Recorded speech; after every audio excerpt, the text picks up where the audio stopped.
And when I opened the box, my initial impressions were, this looks like a Roshi run. What's up guys, welcome back to the channel and welcome to the new studio. So it's not quite finished yet, we're about 90% there. I don't have the sound quite dialed in yet, so bear with me, we're gonna get through this. I wanted to get a video out. So I haven't paid much attention to the Yeezy lineup in a long time. After a seemingly endless bombardment of earth tones on earth tones, followed by some questionable models, I simply lost interest. But when Adidas announced that it planned to bring back the Yeezy 350 V1 Turtle Dove just 7 years after its original release, it really got me thinking about the 350 and its enormous impact that it's had on sneaker culture.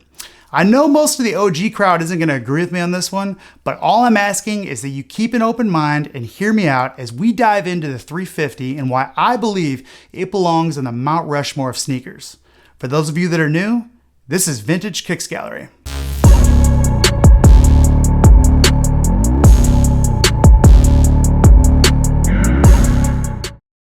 In 2013, almost a decade after Kanye and Adidas came together for a prototype that never saw a release, Ye left Nike and went to the Three Stripes family.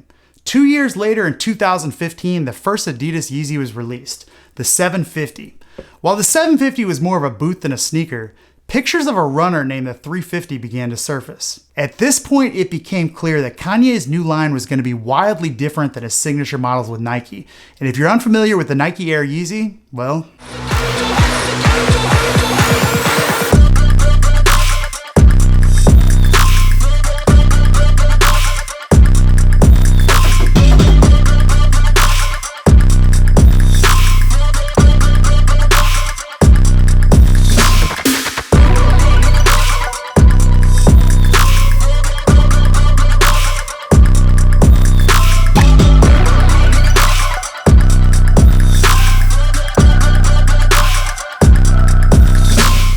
that's right, the Nike Yeezys were absolutely outrageous in all the right ways. They weren't part of an outfit, they were the outfit. True statement pieces comprised of a mishmash of older Nike models that Ye was a fan of. And while the shape of the 750 was reminiscent of the previous models with Nike, the 350 marked a wild departure from anything anyone expected out of Kanye West designed sneakers.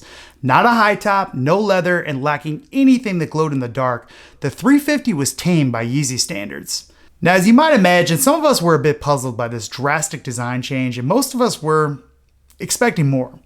My first 350 V1 was the Pirate Black, and I remember being truly shocked when they arrived. First of all, the box. It's just a plain cardboard box with no top branding and not much to it besides a couple stamped logos and the white size label. I remember calling my plug when they arrived and asking if this was some kind of temporary box because they ran out, like Nike does. Not so much. And when I opened the box, my initial impressions were, this looks like a Roshi run. I remember being completely on the fence about even keeping them, so I threw them back in the box and that was that. About a week later, I had the terrible idea to use them as new gym shoes, one of my dumber gym shoe selections. So I took them out, I threw them on, and oh my goodness, did everything change. Now this was the first Boost shoe I'd ever tried on. It was also my first experience with Primeknit. And if you aren't familiar, stop everything you're doing, pause this video, go to the mall and try something on with Boost. Trust me, your life will never be the same. The comfort combo of Boost and Primeknit, it was just an absolute game changer. Now, I had never felt anything like this. I really thought Boost was a marketing gimmick, some styrofoam looking cushioning that had some tie to NASA or something. That's all I knew. I remember walking around and just leaving them on around the house, just to experience this more. Over the next few days, I ordered Ultra Boost and all bets were off. I was addicted to Boost. I ended up wearing my Pirate Blacks as much as I could.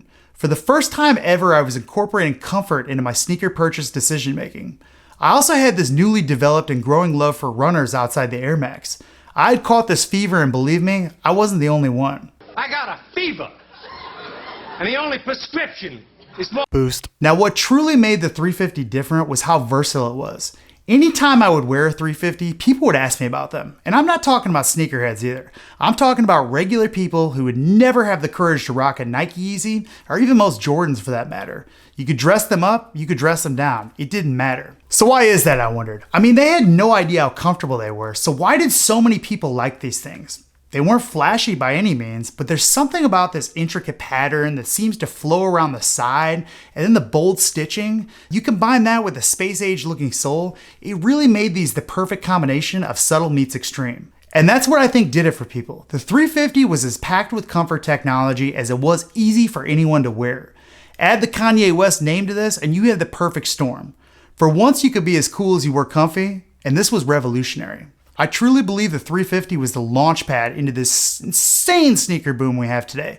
It seems like the whole world is into sneakers, and I think the 350 marked the beginning of this revolution. This is why, in my eyes, they're among the most important sneaker models of the 21st century, and perhaps the only one that was actually designed in the last decade. So most people will think V2 when they hear Yeezy 350, and I get that. It's a superior shoe in almost every way. It's more comfortable, it's better built. I mean, the V1 tends to tear at the seams, they've got really weak soles that wear down quick, and the V2 is certainly more extreme in the looks department. But it isn't the OG, and to some of us that actually matters. So if and when the Turtle Dove does re-release, you better believe I'm gonna try to double up, and I hope I can feel even a little bit of that excitement that I had in 2015.